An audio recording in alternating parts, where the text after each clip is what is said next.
Boa noite a todos. A gente vai ler uma página a serviço do Cristo. Meus amigos, amigas, irmãos e irmãs de ideal espírita, aqui nos encontramos juntamente um grande número de trabalhadores espirituais da nossa casa, com todos o mesmo desejo de vê-la cada vez mais crescer para brilhar um número maior de encarnados e desencarnados, que aqui possam ter os primeiros contatos com a nossa abençoada doutrina. E deixando transparecer toda a emoção que vai em minha alma, trago uma palavra de estímulo a todos, para que possam dar prosseguimento aos projetos de crescimento da casa, sempre com o objetivo maior de colocá-la a serviço do Cristo. Durante os anos em que aqui trabalhei, sempre desempenhei as tarefas que me foram confiadas, procurando servir a Jesus, procurando atrair para junto de meu coração outros tantos corações já desejosos de compartilhar a grande herança que o Pai Celestial confiou a todos os seus filhos.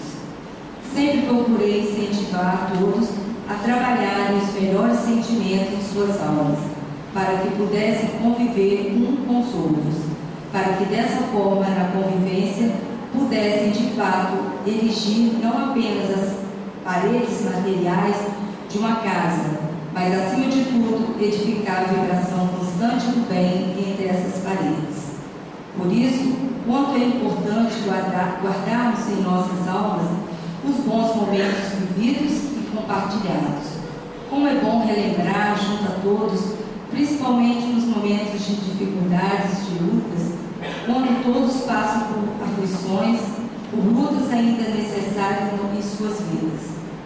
Estarmos juntos, nós hoje, eu na condição de desencarnado, mas recordando os tantos momentos agradáveis e felizes, quando todos conseguíamos vencer etapas, concretizar projetos, alavancar as tarefas com plena realização e sucesso. Acompanhamos e nunca os deixamos sós. Sempre estivemos compartilhando os momentos de luta que a casa passou e por algumas vezes também passa no presente. Mas a grande alegria que sinto em minha alma é perceber que entre todos os que verdadeiramente vestem a camisa desta casa, os que verdadeiramente estão integrados no projeto dentro da vida maior, verificar que fazem o seu esforço para superar dificuldades, mágoas, ressentimentos, a fim de que a obra do Senhor não sofra atraso. O que realmente tem me trazido ao coração grandes alegrias, por vê-los a todos, prosseguindo sempre, se autorrenovando na fé, na esperança e na confiança em Deus. Portanto, que vocês sejam os porta-vozes da palavra de incentivo ao bem para os demais trabalhadores da nossa casa espírita, para que também possam continuar doando o que tiverem de melhor, dentro dos seus limites e possibilidades, na certeza de que estamos semeando pelos caminhos da vida e que cada um colherá o que tiver semeado. Aproveitemos, pois, as oportunidades que surjam, os convites que se renovam para que possamos todos nós, juntos encarnados, vocês desencarnados, nos outros, constituirmos a grande família universal, a grande família que se integra pelos laços verdadeiros do amor e da fraternidade. Deixo meu abraço a todos e posso dizer que estou realmente muito feliz por ver o andamento, o caminhar, a perseverança de tantos em torno desta casa que sempre amamos. Um grande abraço do seu amigo altivo. Vamos orar. Pai de infinita amor e bondade, Jesus, mestre, amigo de todos os instantes, de todas as horas, neste momento, Senhor, que levamos os nossos pensamentos a Ti, em agradecimento por estarmos aqui mais uma vez, pedindo sempre a Tua orientação, a Tua mão amiga, em favor de todos nós, daqueles que aqui não puderem estar conosco, por aqueles que se encontram nos seus leitos de dores, e pedindo sempre, Pai, que sempre fique conosco para nos orientar, e pedindo também pela nossa palestrante da noite de hoje, que ela possa envolvido no teu amor, na tua paz. E muito obrigado por tudo, Pai querido, e que damos como iniciada a nossa reunião desta noite. Que assim seja. E é com muita alegria que a gente recebe a nossa companheira Elaine Coutinho de Vilhaé, que faz parte lá do grupo Emmanuel, e vai fazer o estudo desta noite para a gente. Fique à vontade.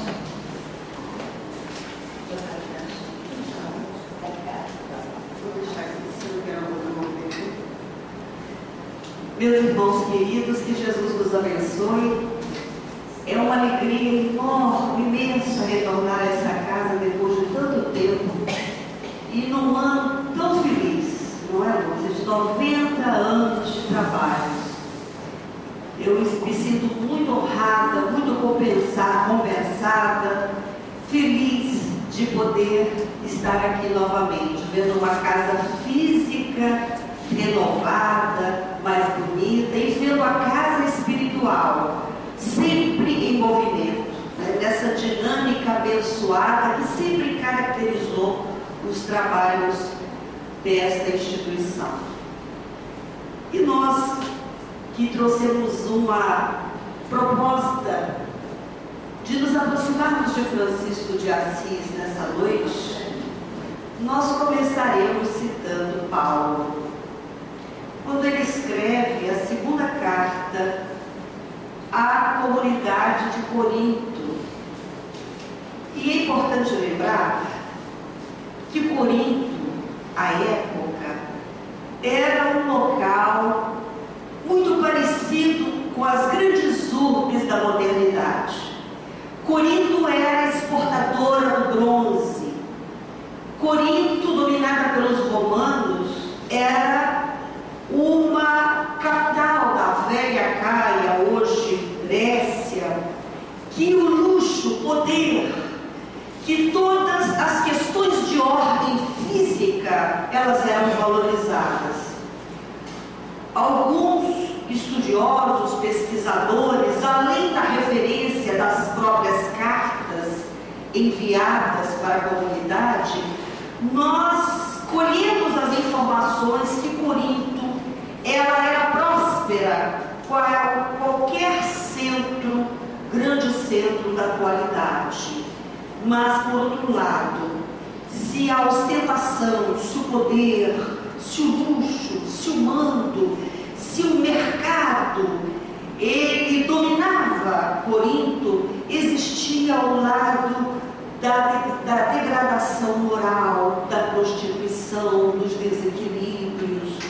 E era muito importante naquele tempo, como ainda infelizmente é importante na atualidade, nós deixarmos visto quem somos, que posição ocupamos, que referência pode se dar a nosso respeito, o que podemos nós falar a nosso respeito. Isso ainda é uma preocupação que permeia o nosso comportamento, infelizmente. E Paulo escreve no capítulo 3 da segunda epístola, justamente questionando a comunidade cristã de Corinto com relação a essas nossas questões que ora oscilam entre a tendência pela busca dos valores espirituais superiores. E em outros momentos nós estamos aferrados às questiúnculas da vida, embora detentores de tanto conhecimento, nós ficamos neste lusco-fusco, naquele limite entre o espiritual e o material. E a partir do capítulo 1, ele pergunta aos cristãos de Corinto, como ele poderia muito bem perguntar a nós outros, Coríntios da atualidade. Precisamos nós gloriarmos a nós mesmos? Precisamos nós de cartas de referência como alguns? Sois, meus irmãos, cartas vivas de Deus, para ser apresentada, lida, vista por todos os homens, escrita não com tinta, mas com o Espírito do Deus vivo, não nas tábuas de pedra, mas nas lousas dos corações. Vós sois cartas vivas do Cristo. E como nosso escopo de espíritas cristãos, nós que detemos todos os meios para granjearmos conhecimento doutrinário, que na atualidade está em todas as frentes do nosso movimento, dado o boom tecnológico, nós temos a facilidade através dos livros, dos vídeos, palestras em tempo real. É muito fácil para a mente interessada oferir conhecimento. Mas seria esse só o desiderato do cristão da atualidade? Seria só esse o nosso objetivo?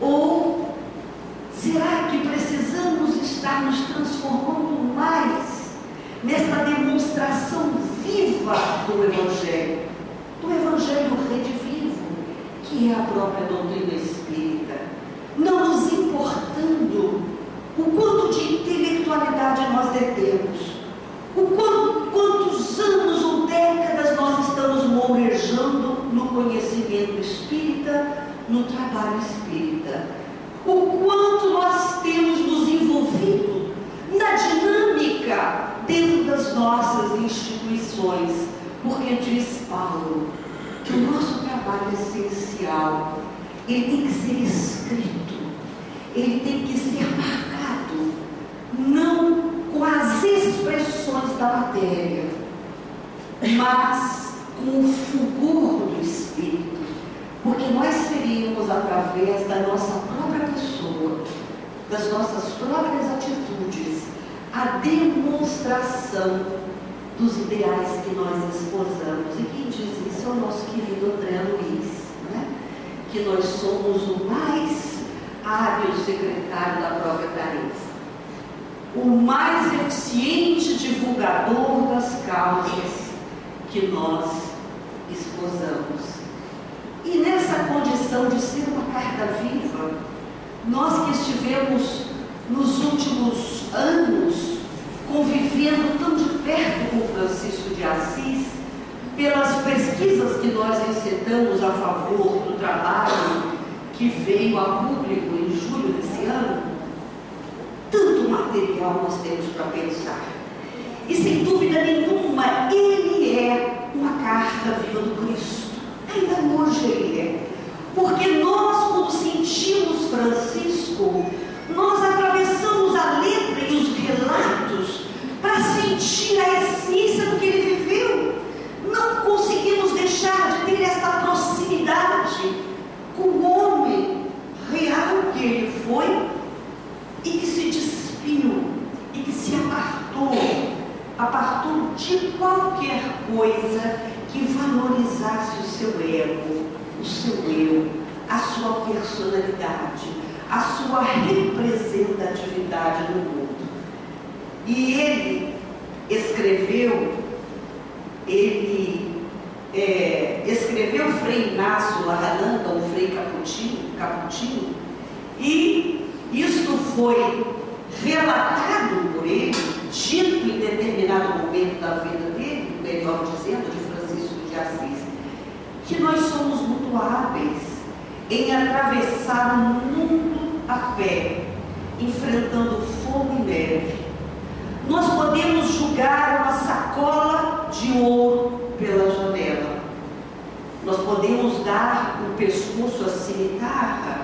Podemos nos deixar amarrar ao tronco para que ele seja vergastado pelas chibatadas. Nós podemos deixar ser atravessados pela espada. Podemos beijar a boca de um leproso. Podemos até dar o nosso corpo para ser queimado.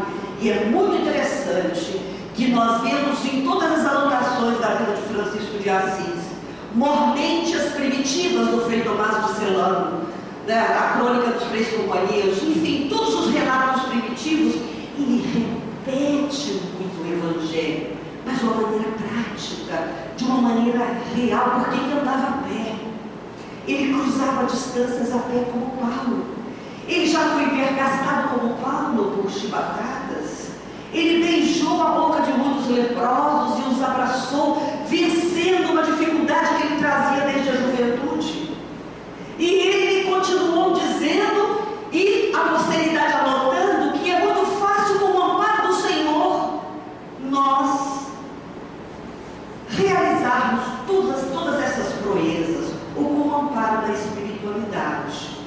Mas ele continua: ver arrastada a túnica do prestígio da lama, ser humilhado, sentir-se atingido naquilo que se tem de mais nobre. Isso é muito difícil. Frei Leão dizia ele ao seu frade mais próximo: ser um fantoche do ridículo é algo muito difícil, porque atinge o nosso ego, a nossa personalidade, aquelas questões não resolvidas que ainda estão nas dobras da nossa intimidade e que nós não ousamos revelar nem mesmo para nós próprios. E ele afirma que enfrentar essas questões de ordem moral relativas à nossa própria individualidade é o maior desafio da existência, e nós só conseguiremos pela misericórdia de Deus, disse ele, pelo infinito amparo do alto. E nós estamos nos referindo a esse momento porque ele conseguiu tudo isso. Ele passou pelo fantoche do ridículo, ele viu a túnica do prestígio da juventude ser arrastada da lama, ele se viu ultrajado em todos os bens que antes eram importantes para ele, e até depois, dentro de todas as estruturas da comunidade dos frades menores, ele foi igualmente enfrentado para que a intelectualidade, o poder, se instalasse dentro daquela estrutura que ele dizia: eu não quero isso, eu quero servir a Cristo.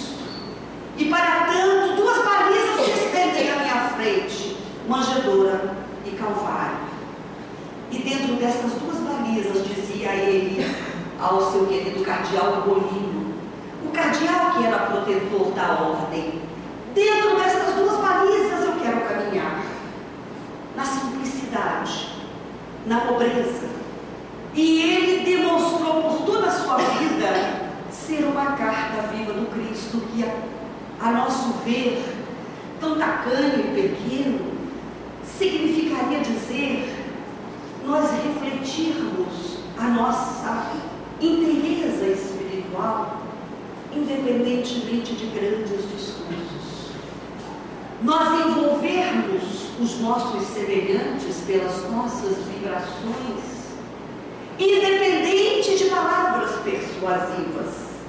Nós sermos essencialmente cristãos na nossa vivência, silenciosamente, não para sermos notados, não para dizermos frequentei a instituição durante tantos anos, estou filiado a esse trabalho durante tanto tempo, porque nós somos muito hábeis, e isso é muito natural, em cotejar o tempo que nós dedicamos, como se nós precisássemos, se a casa espírita precisasse de nós, como se todas as frentes de ação social, benemérita, precisassem de nós. Enquanto nós é que precisamos desesperadamente de nos ajustarmos às disciplinas que uma casa espiritual, uma casa espírita nos oferece. Exercitar diuturnamente, através de todas as propostas de trabalho, de estudo, de renovação de nós mesmos. Nós estamos ali deixando naqueles momentos tudo que é relativo aos nossos interesses pessoais, para nos voltarmos a necessidades maiores do que a nossa. Nós precisamos da casa espírita, nós precisamos do trabalho. O trabalho, ele é fundamental. A convivência fraterna, ainda que dentro das suas dificuldades, para o nosso Carta Viva, ele na juventude, todos sabem pelos filmes, pelos muitos livros, que ele era um rapaz normal, como qualquer outro rapaz. E ele usualmente saía com seus amigos por Assis e festejava nas tabernas, com muita alegria, com muita alegria cristã, se podemos dizer, embora ele ainda não estivesse consciente da sua enorme vinculação a Cristo, porque é uma questão de consciência. Ele já era o Francisco de Assis espiritualmente, dado que reencarnação de João Evangelista.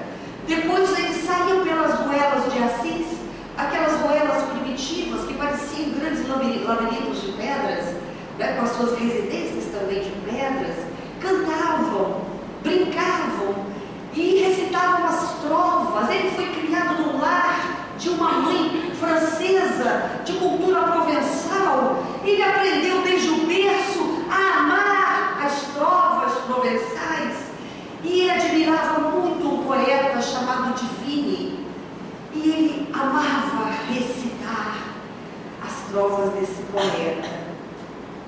Todas as vezes que ele saiu, ele recitava e dizia: como eu amo a beleza do que está nos versos desse poeta. Há uma lacuna de tempo. Toda a conversão de Francisco acontece. E ele, quando já caminhava pregando o Evangelho, ele passou por um castelo antigo, abandonado, um castelo abrigo, esse não era abandonado, e ali estava um rapaz em visita à irmã que residia naquele castelo. E ele, por um impulso natural, começa a falar da paz. Começa a falar da necessidade que todos nós temos da paz. E o seu discurso é de uma beleza, sem ser direcionado para ninguém ou para situação nenhuma. Ele falava de si mesmo e do quanto ele almejava essa paz em Cristo. E as pessoas se aglomeravam. E de repente uma criatura, um rapaz, ele vem serpenteando no meio da multidão e chega perto de Francisco e fica embevecido com aquele discurso sobre a paz. E após a preleção do pobrezinho, como já era conhecido, ele disse: irmão Francisco, eu tenho procurado essa paz durante muito tempo. Eu tenho almejado esta paz ao longo da minha existência e eu não a encontrei. Eu escrevo os versos mais lindos, todos admiram as minhas composições poéticas. Eu tento inserir nela a beleza, a paz, aquilo que transcende a matéria, mas nunca consegui aquilo que eu agora vi, meu irmão. Esse é o discurso. Eu me apresento, eu sou divino, um trovador, e Francisco, num gáudio profundo do Espírito, numa alegria imensa, porque a vida, ela possui este condão de fazer com que nós caminhemos e paremos em situações muito ligadas à nossa própria individualidade, fazendo-nos rever determinadas posições, sentimentos. E ele, naquele ato de surpresa e alegria, ele estende as mãos e diz: vem, então vem comigo, irmão pacífico, vem pregar a paz do Cristo. Vamos escrever as mais belas trovas baseadas no seu Evangelho. Vamos andar pelo mundo e vamos escrever as rimas que toquem não as mentes, mas os corações. E aí nasceu o Frei Pacífico, tão conhecido dentre os freis que seguiram Francisco de Assis. Uma carta viva. Ele não foi lá para ele não foi lá para o trovador, para o poeta, para o vasto, que foi tão importante na sua juventude.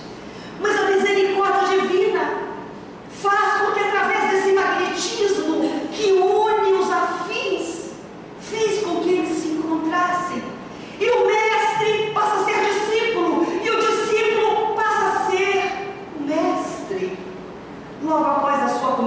na Praça de Assis, fato conhecido por todos nós, quando ele se despe de todas as suas roupas, convidado pelo bispo Dom Guido, que naquele tempo tinha a função de ser o conciliador das famílias e que acalmava as querelas de toda ordem, fossem elas morais, fossem elas de cunho financeiro, todos os problemas mais graves e difíceis, o bispo Dom Guido, ele era avocado. E como Pedro de Bernardone não conseguia mais conter aquele jovem que já estava assomado da vontade de dedicar-se ao próximo, de entregar-se ao trabalho, noivo que já estava da dama que disse ele aos seus amigos, mais bela dentre as belas, mais nobre dentre as nobres, a dama pobreza. Ele, naquele momento, após despir-se, ele parte em direção a Gúbio. E uma das primeiras iniciativas que Francisco de Assis tem é visitar o túmulo de Pedro em Roma. E ele peregrina a Roma, como dizem os teólogos, ainda em vestes seculares, né, como andavam as pessoas comuns. E ao visitar o túmulo de Pedro, ele via que as criaturas em Roma se achegavam e depositavam uma moedinha. E outros vinham, faziam uma reverência, uma oração e depositavam ali uma moedinha. Mas as suas estruturas espirituais já não suportavam mais. Porque aquela crisálida de luz, de espiritualidade que vinha de Daniel, que vinha de João Evangelista, ela estava por espolcar, por explodir. E a resistência física já não aguentava mais. E certamente por ter esse lapso no tempo e resgatar o momento em que conviveu com o próprio João, com o próprio Cristo, ele arranca dos bolsos várias moedas e as lança por cima do túmulo, e essas moedas tilitam, se espalham por toda parte. E a maioria dos seus biógrafos, inclusive os primitivos, relatam esse fato como verídico. E ele começa a clamar para as pessoas: uma moeda para Cristo. Nós temos que dar tudo que é nosso, dar todos os nossos bens, dar as nossas roupas, dar as nossas vidas. Ele, os seus seguidores, ele foi a nossa luz com seus companheiros, e nós depositamos uma moeda. E após aquele surto, ele pede ao mendigo que troque de roupa com ele. E ele começa a esmolar por Roma e se assenta num canto de rua. E uma viúva muito rica, da família Frangipane, ela começa a alimentá-lo todos os dias e aproxima-se dele sem que ele diga uma palavra. Ela leva pão, ela leva a refeição. Para ela era um mendigo. Mas como ante os olhos do Criador, as almas que buscam os mesmos objetivos, elas se atraem de uma maneira tão poderosa que nada consegue obstaculizar tais encontros. Esta senhora, de grande poder e prestígio na sociedade, ela começa a ser transformada por aquele homem que parecia um mendigo, mas que às primeiras conversas ela começa a granjear dele tanto conhecimento, tanta grandeza, objetivos tão maiores do que ela via ao seu tempo. O seu nome era Jaquelina de Setesoli, e foi tal o amor de Francisco por essa senhora, tal foi a ligação dele com ela, em diferentes moldes da ligação dele com Clara do Verducci. E chega um momento que Nikos Kazantzakis, um escritor e um dos biógrafos dele, diz que Jaquelina foi para Francisco Marta, enquanto Clara foi Maria, as irmãs de Betânia. Com Jaquelina, ele tinha um cristianismo operante, atuante, vivo. Jaqueline movimentava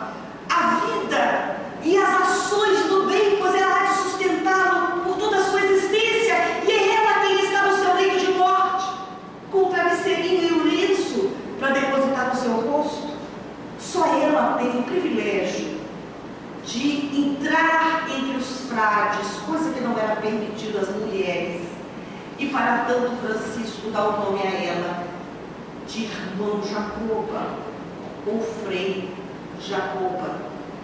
Ela inicia por dar uma grande extensão de terra a ele, para que ele fizesse o que desejasse. E ele fala: minha irmã, você vai construir em nome do Cristo, a meu favor, se é um favor para mim, um grande abrigo para crianças desamparadas, para velhos.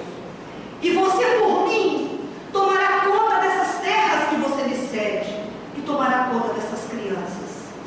Mas ela está junto dele em todos os momentos da sua existência. E é interessante observar que quanto mais ele fugia dos apegos à matéria, quanto mais ele abandonava as primazias do mundo, começando com o nome de família, começando com as suas próprias regalias de nome, de bens, mas ele recebia. E isso é uma característica daquelas almas que tem um magnetismo supra-humano. Isso é característico desses espíritos, como um Chico Xavier, que você adentra a porta e o corpo já começa a brandir com as suas energias. Milhões que os visitaram diziam isso. As lágrimas já começavam a escorrer, embora ele estivesse a metros de distância. Isso é natural das almas que pairam acima das nossas energias e das nossas buscas imediatas. Assim era ele. Quanto mais ele dizia: eu quero caminhar entre dois marcos, entre duas balizas, manjedoura e Calvário, seguindo o que preceituou Jesus, mas o mundo se dobrava aos seus pés. Ele ganha no Conde Orlando de Chiús, Orlando Catânio, o Monte Laverna, o Monte Alverne, o Monte dos Estigmas. Ele ganha de um outro companheiro de Liege as Grutas do Brejo. Ele ganha espaços físicos, montanhas, grutas, e ele cada vez mais se afasta de todas essas regalias. Aonde ele ia, alguém havia preparado uma choupana que ele gostava de ficar para meditar.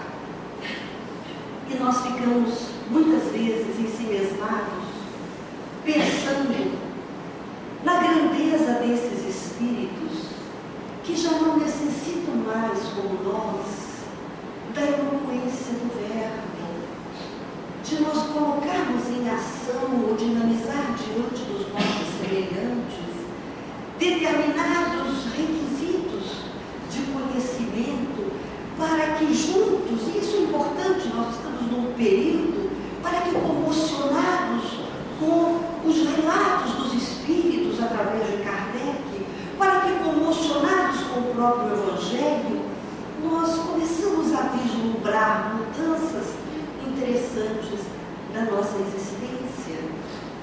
E assim acontece com Clara. Clara o vê comprando pedras para a reforma de São Damião. E ela com a irmã também são atraídas, Beatriz, para o magnetismo daquele rapaz. Diferentemente do romantismo de alguns livros que eles se conheceram quando crianças, ela o conhece já abraçado à sua causa, enquanto por sua vez ela já visitava os leprosos, ela já os alimentava, ela já era uma alma completamente voltada ao bem. E nesse período que ele reforma São Damião, ele comprava pedras de um sacerdote chamado Silvestre. E Silvestre, ao entregar algumas pedras a Francisco, ele diz: dado que o irmão prodigaliza o dinheiro, miseráveis, eu vejo que essas pedras não estão nada custosas. Não há irônico. E ele, naquele mesmo instante, sem dizer uma palavra, irmão Silvestre, toma o que tem, tudo que tem. E se mais for necessário, me avise. Com toda a simplicidade, com toda a humildade, não para ofendê-lo, não para confrontá-lo. Ele, com muito amor, ele faz, ele fala e oferece isso ao irmão Silvestre, que após observar a conversão de um ilustre comerciante de Assis chamado Bernardo de Quintavalle, aliás, muito mais próspero do que o próprio pai de Francisco de Assis, e isso é comum em vários dos seus relatores, biógrafos, cronistas. Ele, já entusiasmado por aquele rapaz que todos chamavam louco, e por conhecê-lo desde a juventude, ele o convida a hospedar-se em sua casa. Mas essas cartas vivas do Cristo, estas manifestações estuantes, essas manifestações crísticas, elas não passam incômodas. Aonde elas vão? Elas transformam toda a situação ao seu redor. Lembramos de Alcione no livro Renúncia. Ela reencarna para auxiliar todas, mas ela envolve uma gama de criaturas do seu halo de luz e de superioridade espiritual. Ser uma carta viva do Cristo é vivê-lo de uma tal forma que os corações captam, sentem esta energia. E ele passava na casa de Bernardo de Quintavalle, embora ao leito confortável que lhe for oferecido, de joelhos ou deitado, de frente de uma imagem do Cristo orando. E Bernardo não conseguia dormir, olhando Francisco orar por ele, pela sua generosidade de receber, orar por toda Assis, orar por aqueles que o perseguiam, orar por aqueles que o chamavam de louco. E após algumas vezes se hospedando na casa de Bernardo já estava completamente transformado, sem que Francisco dissesse uma palavra. Ele dizia, Francisco, eu desejo juntar-me à ordem, mas diante daquele desafio, um homem conhecido, um homem respeitável, ele não queria arrastar Bernardo para aquelas suas caminhadas de apupos, de dificuldades, de sofrimentos. E ele disse, irmão Bernardo, nós vamos à comuna, nós vamos à igreja de Assis, ao bispado de Assis, e nós vamos abrir o evangelho depois da missa. E o que estiver ali, nós obedeceremos. E como o amparo divino havia nos unido, já antes mesmo daquelas hospedagens, eles abrem aquele que quiser seguir, não é? Tome a sua cruz, aquele que quiser vir após mim. E eles abrem uma outra passagem, e novamente está explícito: deixar as coisas do mundo, não levar nem 2 vestidos, nem alimento, nem dinheiro quando sair para pregar o evangelho. E outra, uma terceira vez, novamente o chamado do Cristo para o serviço em humildade, em pobreza e simplicidade. E aquela maneira do primeiro convertido, ela passa a ser comum para todos os elementos que queriam se juntar à ordenzinha, ainda sem definição de ordem naquele tempo. Ela só toma a definição de ordem quando ali já existiam 12 seguidores, porque em tudo a vida de Francisco de Assis se assemelha à vida do Cristo. E é por isso que ele é chamado por muitos pesquisadores de um outro Cristo, o Alter Cristo, Christus, o alter ego de Cristo.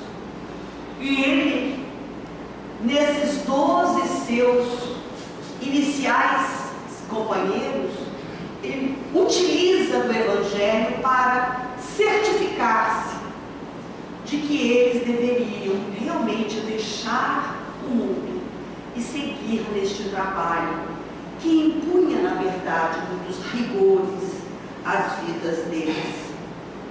Um dos 12 se afasta, João da Capela, pelo suicídio, como aconteceu com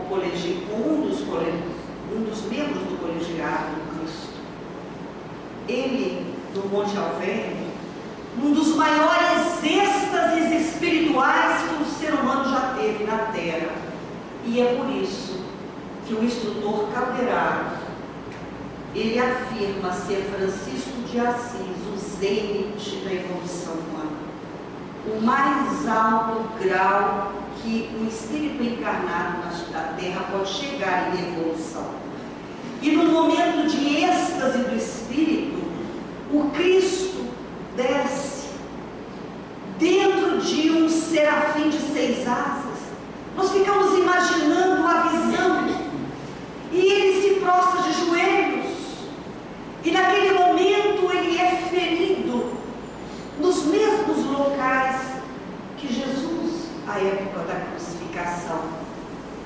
E um dos livros que nós compulsamos, de Antônio Vieira, os sermões das Chagas de São Francisco, esses sermões estão inclusos no livro, que são vários sermões. Ele diz: o Cristo não lhe deu a imitação.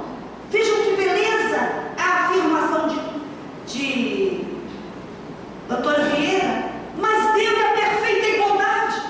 O Cristo poderia ter lhe dado 3, se não 6 chagas, mas deu-lhe 5. Oh, que privilégio! Oh, que grande favor! Porque era Francisco, e ele passa a sua vida a ser este grande testemunho de vivência evangélica. Ele obtém o chamado da reforma da igreja quando visita São Damião. Ele entende a princípio que é uma reforma física, quando em oração o Cristo fala a ele pessoalmente, dizendo: Francisco, apressa-te e reconstrói a minha igreja. Eram umas cruzadas, o Evangelho estava sendo vilipendiado em nome da religião de Jesus e dos bens do Evangelho. As guerras durante inúmeras cruzadas aconteciam, o morticínio descalado. E quando ele descobre que Jesus queria dele, não era a reforma física da igreja, mas a reforma da sua mensagem, na implantação viva da sua estrutura, que independia de apegos à Terra Santa ou a qualquer lugar. Disse isso Jesus à mulher samaritana, que um dia haveria que nós não amaríamos a Deus, não o reverenciaríamos nem no Monte Gerizim, nem em Jerusalém, mas que nós, os verdadeiros adoradores, nós o faríamos nas estruturas do próprio ser. Está lá registrado, mas ele não deixa de ajudar os beneditinos em nenhum instante. Ele reforma São Damião, ele reforma a Capela de São Pedro, perto da Porta Goiana, na entrada de Assis. E um dia, ele passeando, ele se defronta com uma igreja tão pequena e tão antiga, e num terreno tão modacento e tão insignificante, que era chamado de Porciúncula, ou Porciúncula, pedacinho de terra. Mas a igreja não era Porciúncula, era um local. A igreja era Santa Maria Dei Angeli, Santa Maria dos Anjos, a igreja de Maria. E ele se toma de amores pelo psiquismo, não pelo físico, mas pelo psiquismo daquele local. Ele já havia entregado São Damião às irmãs. Clara já havia sofrido a tonsura, já havia se filiado à ordem das irmãs pobres.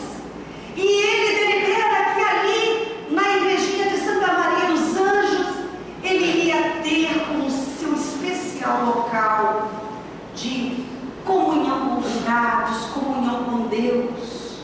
E é interessante que rezava uma tradição em Assis, isso é muito verdadeiro e citado por muitos respeitáveis escritores, que aquele lugar fora de todo sempre, porque era uma construção muito antiga, frequentada pelos anjos. De Assis, as pessoas viam luzes, luzes em profusão, coro de anjos. As pessoas viam manifestações celestes. Todo o psiquismo estava preparado para a vinda de Francisco. Haja vista que reencarnou com ele Santo Antônio de Pádua, Santo Antônio de Lisboa, que se converte ao franciscanismo. Luís IX de França, uma alma grandiosa como a dona Jeanne de Picárdia ou a dona Picasso, a mãe. Clara de Assis, Leão, uma alma de uma grandiosidade. Egídio, que viveu a ponto de se encontrar com Luís IX de França e nada conseguirem dizer, apenas chorar, chorar, chorar, enquanto se abraçavam. Jacoba de Serressone. Foram muitos os espíritos engajados nesse projeto, construído nos páramos espirituais superiores. E ele leva os seus 20 anos profusos de vida, demonstrando simplesmente amor aos semelhantes, simplesmente socorro à necessidade do próximo. Nada para si, nada para aquilo que fosse aprazer o seu ego, a sua pessoa, mas ele seguia cumprindo à risca o Evangelho de Jesus. E era tão interessante, era tão ao pé da letra, que ele pega a missão dos 12 lá em Mateus e ele aplica a norma da ordem dos frades menores. Ele saiu de 2 em 2, com túnicas muito pobres, com um chinelo, sem bordão, sem comida, sem dinheiro, a anunciar o Evangelho, a curar os doentes, a levantar aqueles aparentemente mortos dos valores espirituais, com naturalidade entrando e com naturalidade saindo de todos os locais, batendo pó nas sandálias para quem não os compreendesse. A missão da ordem dos frades menores era toda cristã e toda baseada nos preceitos do Cristo. Ele não chegou a conhecer os 5.000 frades aproximadamente que se agregavam à fraternidade quando ele ainda estava vivo, de diferentes países. Ele já não conseguia mais participar da conversão de nenhum deles particularmente. E é por isso que a veleidade humana, ela entra nos ambientes aonde existem as fragilidades de cunho espiritual, moral. E é por isso que homens de intelecto, homens de grandeza dentro das colocações sacerdotais diziam: não é possível conviver camponeses ignorantes com clérigos ilustrados. Nós precisamos de uma escola, nós precisamos de seminários, nós precisamos de intelecto, nós precisamos balizar Francisco, a nossa crença em conhecimento. E ele lutava. E os intelectuais empurravam o bispo, o cardeal Golino à frente, para ser o demonstrador ou intermediário das suas ansiedades. E ele dizia com muita serenidade: cardeal Golino, eu nunca vi ninguém pelejar pela pobreza. Eu nunca vi na terra alguém lutar pelo anonimato.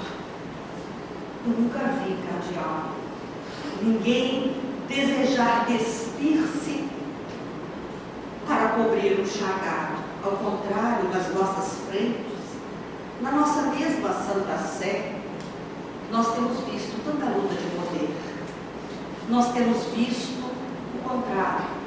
E enquanto não existir, cardeal, nós viveremos na mais completa simplicidade, sendo e tendo como maior de todos os instrumentos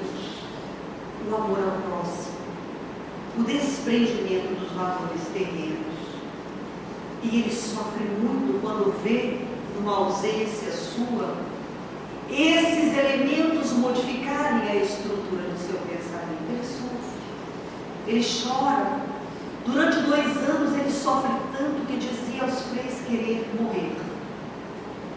Mas quem o ajuda é Clara. Quando no encontro ele diz: paizinho, você me disseste que nada disso importa na terra. Só Deus é, paizinho, só Deus basta. Só Ele basta. Esquece. Avança com Cristo. E Clara é esta luz meridiana que naquele momento cura Francisco daquela angústia que o acompanhava há 2 anos. E ele se afasta, em lágrimas de júbilo, dizendo: Frei Leão, seu constante companheiro, Deus é. Deus basta. Deus é, Deus basta. E eu digo mais, Frei Leão, as mulheres. As mulheres, eu não duvido que Deus as tenha escolhido como as suas principais servas, as almas femininas. Ele repetiria em outro tempo: depois que eu mergulhei nos mares profundos da alma da minha mãe. Escutem, meus irmãozinhos, eu tenho uma tentação imensa de chamar a Deus de mãe. E após uma vida curta, mas laboriosa, de enfermidades, aproximando do desencarne, em completa cegueira, numa doença infecciosa contraída no Marrocos, as chagas que estavam sempre vivas, o corpo extremamente fragilizado.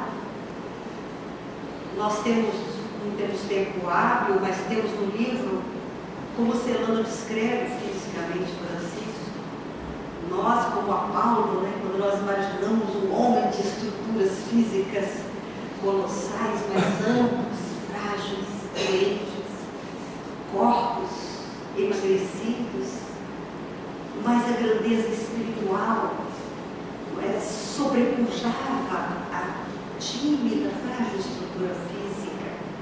Ele pede para ser levado nos momentos últimos para a querida igrejinha da Porciúncula. E os frades o levam. Já haviam levado por insistência de muitos para que ele fosse consultado em Bolonha e em tantos lugares. Ele sofreu tratamentos dolorosos, mas disse: agora eu quero ir para a Porciúncula. E no momento extremo ele pede a presença de Jacoba de Sedençória, do Frei Jacoba. Mas ela já estava a caminho, porque disse que havia sonhado e o vira convidando-a para comparecer. E trazia debaixo do braço justamente aquilo que Francisco pedia na mensagem.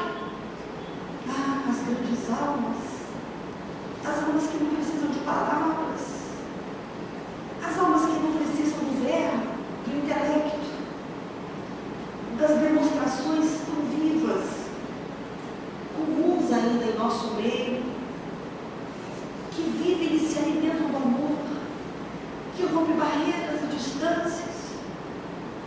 Maceiro, Egídio, Ângelo, Leão estavam com ele, e ele me disse: mas paizinho, me diz como me coloque na terra.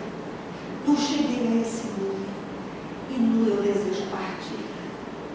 Em soluços e relutantes, eles despem aquele corpo chagado, emagrecido, com o abdômen inchado e o boca na terra.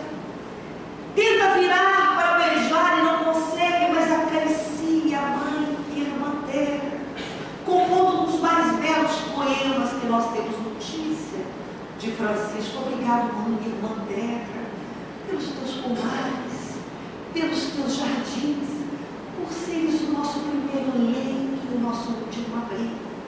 Obrigado, mãe e irmã terra, pelas pederneiras que nos oferecem fogo, pelas grutas que são as casas dos pobres.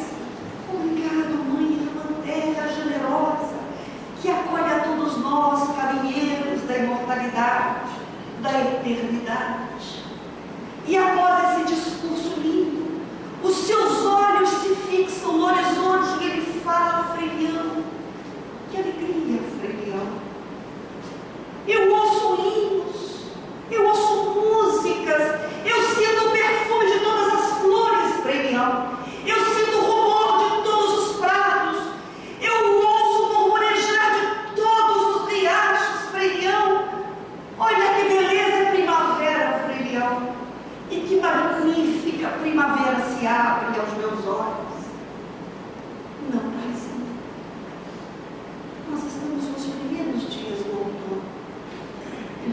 encarno no dia 3 de outubro.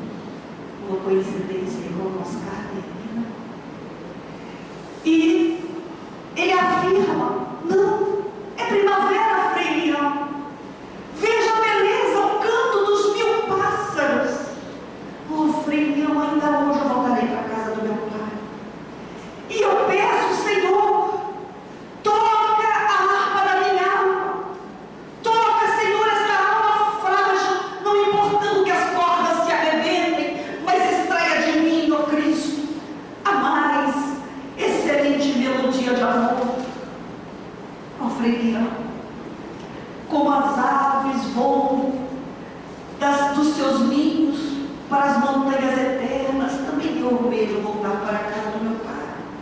Como todos os rios buscam o mar, também eu almejo, Frei Leão, voltar à casa do meu pai.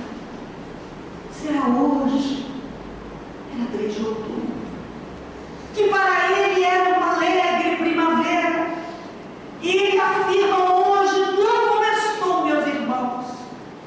Eu chegarei e me abrigarei à sombra do meu pai. Ele terá preparado para mim um leito de rosas para o meu repouso. Eu chegarei envergonhado e estenderei as minhas mãos e eu direi: meu pai, nada eu tenho para te oferecer. E ele dirá: dá, meu filho, compete a mim. Tu só tens a receber. E meu pai, Frei Leão, tocará os meus olhos com mãos de mãe e dirá: descansa, meu filho, por um pouco, e hoje, Frei Leão, eu dormirei à sombra do meu pai. Oh, Frei Leão, eu te agradeço. Te agradeço por ter sido meu irmão, meu secretário, meu médico. Perdoa-me por ter te arrastado nas minhas loucas andanças por Cristo. Eu te amo mais do que pode a minha alma. E eu te esperarei de pé, irmão Leão, Cordeirinho de Deus. Como dizia ele, que de Leão não tinha nada. No arco do infinito, eu cumpri o meu dever, os seus deveres, e sabemos que Leão teve uma vida longa e que enfrentou enormes dificuldades. Abençoa todos os frades. E naquele dia, numa estuante primavera, porque nós vivemos aquilo que nós somos. O nosso céu jaz dentro de nós, ou o nosso inferno. Nós já vivemos em plena conexão com as primaveras de luz que buscamos, ou já vivemos em plena conexão com os sofrimentos nos quais nos fixamos. E ele parte, deixando todos eles em soluços, inconsoláveis, mas deixou escrito indelevelmente no éter do orbe terreno, como Jesus deixou o seu evangelho. Por isso que ele transcende a letra, e é preciso crescer em vibração para melhor se entender o evangelho, para se criar uma intimidade com o evangelho. Ele deixa esse legado e deixa afirmações de tal beleza como aquela que, quando vividos e passados os momentos mais difíceis, quando Clara o auxilia, ele diz: Frei Leão, sinto uma paz infinita. E te digo, se Deus tivesse uma alma, Frei Leão, chama-se a paz. Chama-se a paz, Frei Leão. E a mensagem de Francisco de Assis, ela ainda permeia os nossos dias, dado que foi um espírito de mais alta grandeza, excetuando-se o Cristo, que esteve entre nós, afirma Calderaro, e mergulhar na grandeza da sua vida é viver novamente o que ele viveu e o que ele afirmou. Ó divina embriaguez sem vinho. Ó divina embriaguez sem vinho. Ó enorme carro de alegria sem os encantos do mundo. Muita paz, meus